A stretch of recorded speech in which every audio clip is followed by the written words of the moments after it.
31 मई को निर्जला एकादशी।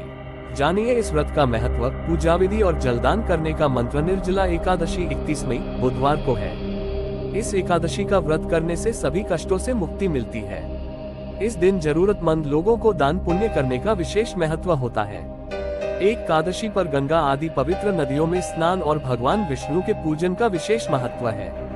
भगवान विष्णु ने जन कल्याण के लिए अपने शरीर से पुरुषोत्तम मास की एकादशियों सहित कुल 26 एकादशियों को उत्पन्न किया। इनमें ज्येष्ठ माह की एकादशी सब पापों का हरण करने और समस्त मनोकामनाओं को पूर्ण करने वाली है। इस एकादशी को निर्जला एकादशी, भीम एकादशी या पांडव एकादशी के नाम से जाना जाता है। इस साल यह एकादशी 31 मई बुधवार को है। इस एकादशी का व्रत करने से सभी कष्टों से मुक्ति मिलती है। इस दिन जरूरतमंद लोगों को दान पुण्य करने का विशेष महत्व होता है।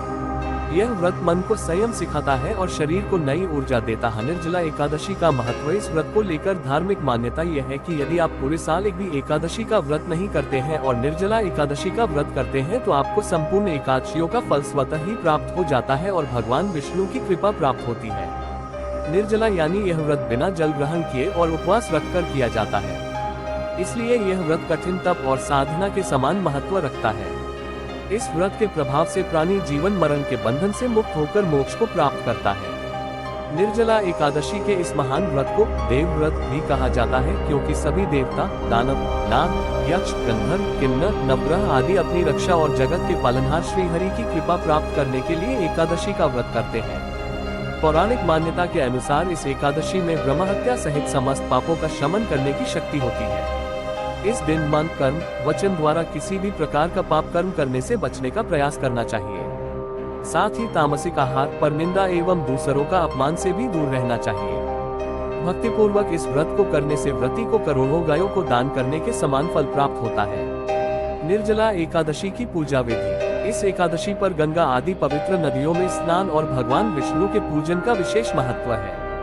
इस दिन श्री हरि को प्रिय तुलसी की मंजरी तथा पीला चंदन, रोली, अक्षत, पीले पुष्प, ऋतुफल एवं दूधी, मिश्री आदि से भगवान दामोदर का भक्ति भाव से पूजन करना चाहिए। पीताम्बरधारी भगवान विष्णु का विधिवत पूजन के बाद ओम नमो भगवते वासुदेवाय का जाप करना सौभाग्य में वृद्धि करता है।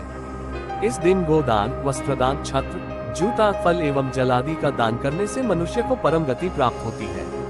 रात्रि के समय भगवान नारायण की प्रसन्नता के लिए नृत्य, भजन, कीर्तन और स्तुति के द्वारा जागरण करना चाहिए। जागरण करने वाले को जिस फल की प्राप्ति होती है वह हजारों वर्ष तपस्या करने से भी नहीं मिलता।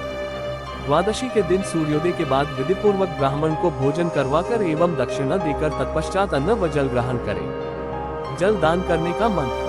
इस दिन व्रत करने वाले को या जो व्रती नहीं भी है उन्हें जरूरतमंद व्यक्ति या किसी श्रेष्ठ ब्राह्मण को शुद्ध पानी से भरा घड़ा यह मंत्र पढ़कर दान करना चाहिए। देव देव ऋषिकेश संसारार्न अवतार उत्कुंभ प्रदानेन नय मां परमा गतिम। अर्थात संसार सागर से तारने वाले देव देव ऋषिकेश, इस जल के घड़े का दान करने से आप मुझे परम गति प्रदान करें।